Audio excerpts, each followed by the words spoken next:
Met your wife Lisa in college. Tell us about your college. Where'd you go and how you met? Sure. Northeastern States. I met her in Seminary Hall, I think on the second floor.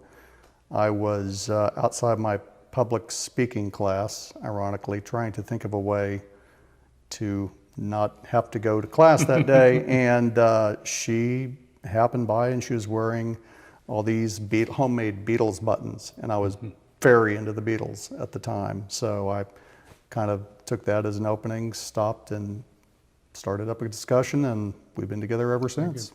So now, was she journalism and communications No, as well? she was education. Education, okay. She, in fact, taught in Claremore for many years after she graduated, and we moved back from Texas. She taught at Claremont, I believe Q, Central Upper Elementary, and a few other places. But when she retired a few years ago, she was in special education. But for the most part of her career, she was teaching elementary education. Okay.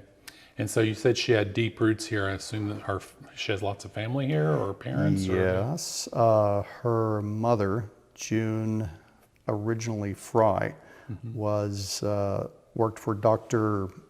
Gordon for 30 years. She was his nurse just right out of her high school. I think when she was 18, she went to work for him. And is this the Frys of the Cherokee Fry family, like Maggie Culver Fry? I'm not sure. I think they're originally from Talala, the Talala area, but there could be some connection. Okay. And her dad was Don Taylor, who is Buck Taylor's son.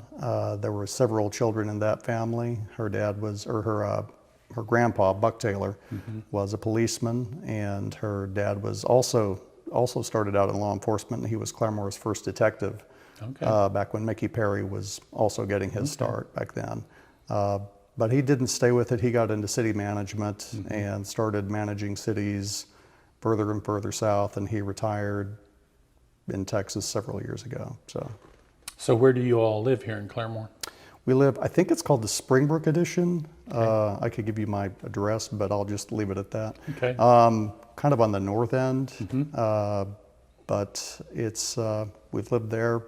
It's kind of been our starter and our forever home, I guess. We just picked a place and stayed there from the time we moved in. Same with us. Yeah. So the family home is the family home.